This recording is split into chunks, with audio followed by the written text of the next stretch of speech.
여러분 안녕하세요. TV 메디컬 닥터 문채희입니다.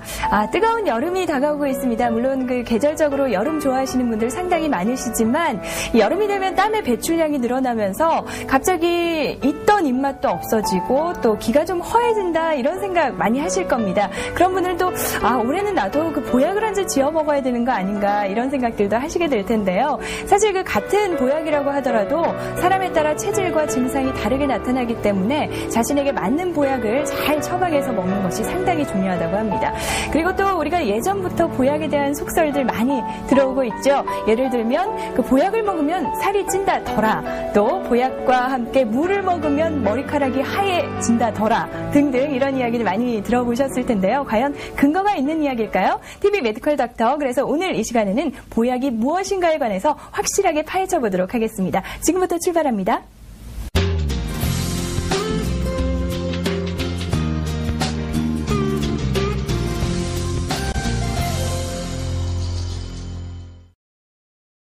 오늘 도움 말씀을 위해서 원방보양한의원의 이정헌 원장님 자리하셨습니다. 어서 오십시오. 예, 안녕하십니까. 이야, 원장님, 제가 오늘 그 원장님 얼굴을 딱 뵙고 든 생각이 있어요. 사실 제가 그분을 실질적으로 뵌 적은 없지만 그 예전에 그 동의보감의 허준 선생님이 왜 생각이 나죠? 모르겠습니다. 영광입니다. 예, 굉장히 좀 푸근하고 편안하게 생기셔가지고 오늘 가지고 계신 많은 정보들을 좀 내놓고 가셨으면 좋겠습니다. 예, 일단 그 보약에 관해서 앞서 제가 말씀드린 것처럼 많은 이야기들을 들어와 왔는데 오늘 확실하게 좀 파헤쳐보는 시간을 갖도록 하겠습니다. 보약이란 무엇인가 정의를 먼저 좀 내려주시죠. 예. 한의학에서는 음양이 아주 이상적으로 조화롭게 이루어진 사람들을 음양화평증인이라고 이야기를 합니다. 그런 사람들을 건강하다고 표현을 하죠. 하지만 실제로 그렇게 음양이 아주 조화롭게 이루어진 경우는 아주 이상적인 경우고, 대부분 보면은 어느 정도의 차이는 있지만 음양의 편차가 이렇게 깨어져 있는 경우가 대부분입니다. 따라서 뭐 어디가 불편하다든지 안 그러면 통증이 있다든지 하는 경우가 많고, 이러한 음양 편차를 조절해서 이상적인 건강 상태로 유지시켜주는 방법 중에 하나가 바로 보약입니다.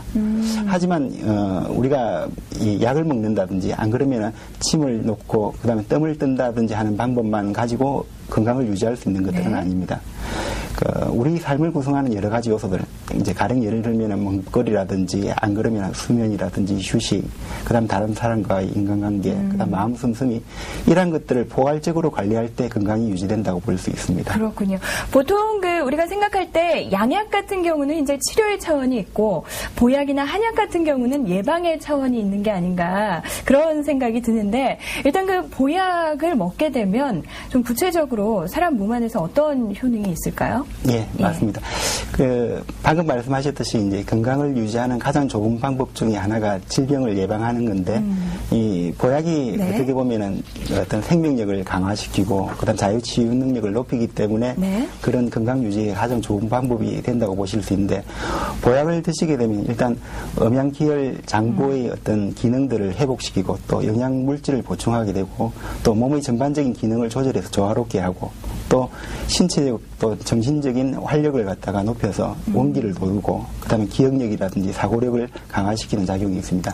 또한 세포의 재생을 촉진시켜 노화를 갖다가 지연시키고 그다음에 면역력을 높이는 그러한 효능들이 있습니다. 전체적으로 몸 안에서 그 음과 양의 기운들을 좀 조화시켜주는 역할을 한다. 그렇기 때문에 병이 생기기 전에 예방해주는 역할을 하는 건 확실한 것 같습니다. 예. 보통 우리가 기운이 없을 때 몸이 허하다 이런 표현을 많이 하게 되는데요. 몸이 허하다는 건 어떤 상태를 얘기하는 건가요? 허하다는 표현이 조금 모호한 표현이기는 하죠. 그래서 한의학에서는 허손이라고 이야기하는 것은 어떤 장보의 기능이 이제 소모되어 사라진다든지 안 그러면 근원적인 에너지들이 부족한 경우를 갖다가 총칭해서 만성 병증을 총칭해서 말씀드리는 게 이제 허손이라고 이야기를 하는데, 현대적인 의미로 보면은 어떤 기능 쇠퇴라든지 영양 부족을 말하게 됩니다. 보통 기가 약하다 하고 몸이 허하다 하고 같은 의미로 좀 생각을 하게 되거든요. 차이가 있는 건가요? 그래서 허손의 범위는 상당히 광범위합니다. 어떻게 보면은 방금 말씀하시듯이 이제 기운이 없다, 기가 허하다라고 이야기를 하시지만 그런 기어증도 역시 허손의 한 분류에 속하게 되지죠. 크게 보면은 허소는 기어증이라든지 혈어증, 음호와 양으로 이렇게 대별을 할 수 있습니다. 아, 그렇군요. 보통 몸에 맞아야 보약도 효능이 있다 이런 얘기들을 많이 하는데요. 한방에서도 그 보약을 처방하기 전에 이제 사람들 체질 분석을 하게 될 것 같은데 어떤 방법으로 체질 분석을 하게 되나요? 양방에서 이제 환자가 오게 되면 진단을 하고 병명을 갖다가 보통 이제 찾게 되는데, 한방에서도 역시 그와 비슷하지만 진단이라고 표현을 하지는 않고 변증이라고 이야기를 합니다. 쉽게 이야기하면 변증. 그러니까 증세를 변별한다. 아, 예. 그래서, 한방 쪽에서 환자들을 이렇게 치료하는 경우를 갖다가 변증시치라고 이야기를 하는데, 즉, 어떤 증상을 변별해서 필요한 치료를 시행한다는 표현이 되겠습니다. 근데 그런 변증하는 과정에서 아까 사회자님 말씀하셨듯이 환자의 증상이라든지 체질 또 기타 여러 가지 요소들을 다 감안을 하게 되는데 그걸 진단하는 방법은 크게 이제 사진이라고 보통 이야기를 합니다. 우리가 보통 한의원에 가면은 진맥을 하나요라고 하는 진맥도 역시 그 사진에 포함된다고 보시면 됩니다. 그렇군요.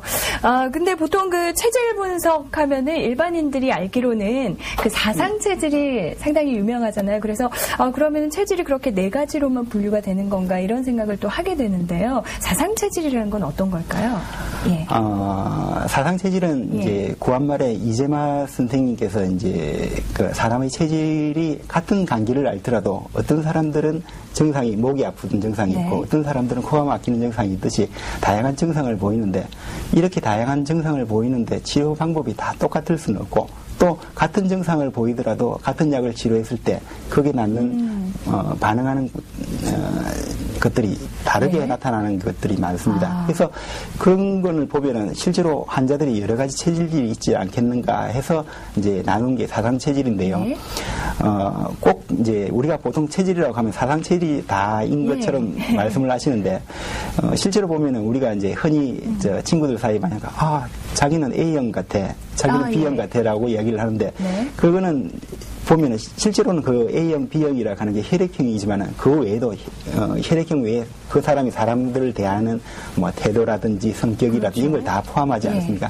사상 체질도 마찬가지로 이제 그 사람의 어떤 그 겉모습만을 이야기하는 것이 아니고 그 사람의 성정, 즉 감정 상태라든지 다른 사람을 대하는 태도 이런 것들을 포괄적으로 본다고 보시면 됩니다. 그렇군요. 사상 체질도 이제 그 4가지만으로 사람의 체질을 뭐 분석하기는 너무 어려울 것 같고 사람의 체질을 분류하는 어떤 그 기준 가운데 하나다 이렇게 이해를 하면 될 것 같습니다.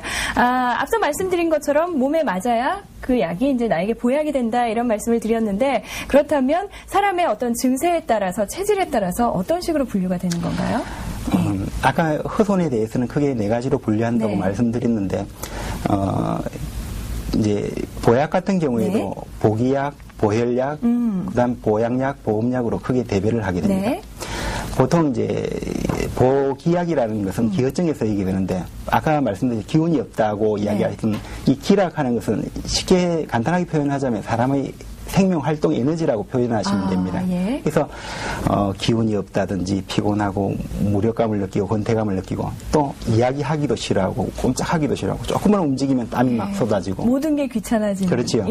그런 증상이 기어증의 증상으로 되는데 보통 이런 보기약으로 쓰는 대표적인 약들이 우리들 잘 알고 계시다시피 인삼이라든지 또 삼계탕에 많이 쓰는 이제 황기 같은 약재들 그다음에 산약, 백출 같은 약재들이 있고 또 처방으로는 이제 사군자탕이라든지 보중익기탕 같은 약재들이 있습니다. 그게 그 어떤 원리로 사람 몸에서 그렇게 작용을 하게 되는지 참 궁금한 게 그 보약 기가 좀 허했던 분들이 보약을 먹고 나서 기가 살아났다 막 그런 분들도 많으시거든요. 그렇게 되면은 좀 열이 많은 음식들을 처방을 해주신다든지 그런 원리인가요?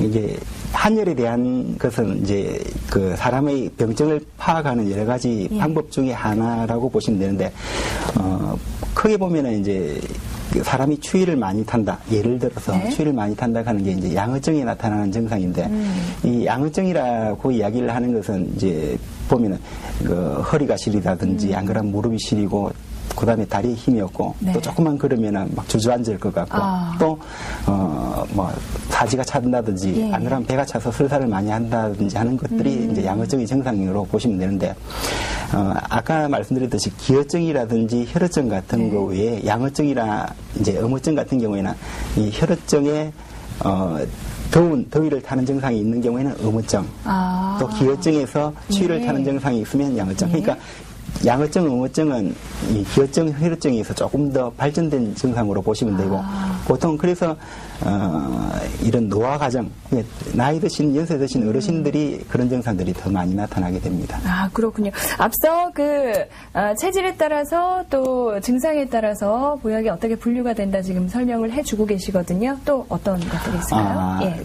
그리고 아까 말씀드렸던 혈어증 같은 경우, 예. 우리가 보통 혈이라고 이야기를 하는 것은 이제 혈액만을 이야기하는 것이 예. 아니고 영양 물질을 포괄적으로 보시면 됩니다. 그래서 혈어증 증상이 대표적으로 보면 안색이 창백하다든지, 네. 안 그러면 머리가 어지럽고 머리가 흔들린다든지, 기가 울린 증상이 있다든지, 특히 여성분들 같은 경우에는 생리가 불규칙해지고 양이 줄어들고 심하면은 생리가 중단되는 경우도 예. 발생됩니다. 그래서 이런 혈어증에 쓰는 약들이 대표적인 게 당귀, 숙지향, 하수오, 용안육 같은 약재들이 있고 또 처방으로는 사물탕이라든지 네. 당귀 보혈탕 같은 약재들이 있습니다.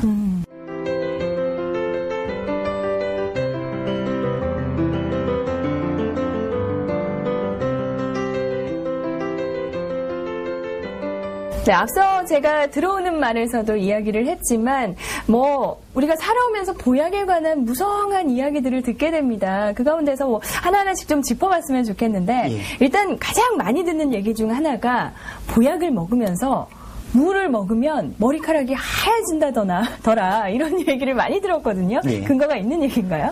혹시 보약 먹으면서 이제 무를 먹어가지고 머리가 하얘진 사람 보신 적이 있으신지? 글쎄요, 저는 사실 제 입장에서 얘기를 하자면 제가 지난해 보약을 처음으로 이제 지어서 먹어봤거든요. 예. 근데 신경을 안 썼습니다. 예. 그래서 물을 먹었는지 안 먹었는지도 모르게 그냥 이렇게 예. 먹었던 기억이 나는데 글쎄요, 잘 모르겠는데요. 예. 사람에도 이제 궁합이 있듯이 음식과 약, 예. 약과 약 사이에도 이런 잘 맞는 것들이 있는 반면에 잘 맞지 않는 것들이 있습니다. 그래서 한의학에서는 이렇게 잘 맞는 관계를 상생관계라고 이야기를 하고 네. 또 잘 맞지 않는 것을 상극관계라고 이야기를 합니다. 예. 그래서 우리가 보약을 먹을 때 어떤 건기식품을 이야기하는 것은 그 건기식품을 먹었을 때 약효가 없어지는 경우가 대부분인데 그런 경우를 상극관계라고 이야기를 합니다. 아까 보혈약재 중에서 말씀드렸던 숙지향 같은 약재가 대표적인데요. 숙지향은 무를 먹을 때 그 약효가 없어집니다. 즉 숙지향하고 무하고는 상극관계가 되는 거죠. 예. 그래서 실제로는 이제 숙장을 먹을 때 약효가 없어지는 것을 막기 네. 위해서 무를 먹지 말라는 뜻으로 사실은 머리가 휘어진다고 이야기를 했지 실제로 머리가 휘어지는 경우는 없습니다. 일종의 겁을 주신 거군요. 그렇죠. 예. 그래서 그런 이제 숙장 외에도 네. 이제 하수오 같은 약재들도 역시 무나 무씨 같은 경우는 상극관계가 있기 네. 때문에 드시면 안 되고 그 외에도 우리가 이제 약방의 감초라고 많이 이야기를 하시죠. 예. 감초 같은 경우에는 우리가 이제 먹으면 안 되는 게 파래라든지 김, 배추 같은 게 상극관계가 되고요. 예. 그 다음에 계피 같은 경우에는 파를 먹으면 안 되고 또 구기자 같은 경우에는 요구르트 많이 드시죠. 요구르트 먹으면 안 됩니다. 그러고 보니까 조금 약이 오르는데요. 예전부터 이제 속아왔다는 얘기 아니에요. 일단은 예. 그 보약과 무 같은 경우는 모든 보약제는 아니지만 어떤 일정 보약제와는 좀 상극을 이루기 때문에 효과가 없어져서 먹지 말라는 뜻에서 머리카락이 하얘진다 이런 얘기가 나왔다. 맞습니다. 예. 이제 좀 시원하네요. 예. 그리고 또 한 가지 궁금한 게 예전부터 어릴 때 보약을 먹으면 좀 둔해진다. 그런 얘기도 들었거든요. 그렇죠. 예. 그 보약 중에는 이제 정확하게 표현을 하자면 네. 녹용을 먹으면 머리가 나빠진다라고 말씀을 많이 하시죠. 네. 사실은 아까 말씀드렸던 인삼이라든지 녹용은 아주 한약재 중에서도 고가의 약재 중에 하나입니다. 네. 그런데 녹용은 또 쉽게 구할 수 있는 약재들은 아닌데 옛날 조선시대에 이제 후궁들이 세자들을 봉책이 되려면 그 왕통을 이으려면 이 애들이 건강하기도 건강해야 되고 머리도 똑똑해야 되는데 예. 너무 지나치게 이런 녹용을 탐내기 때문에 전이가 이러다 보면은 실제로 필요할 때 녹용을 쓸 수가 없기 때문에 녹용을 많이 쓰면은 머리가 나빠진다라고 했는 거에 와전되어가지고 나타났는데 네. 실제로 그 녹용 같은 약재들은 우리 몸에 이제 그 성장 발육을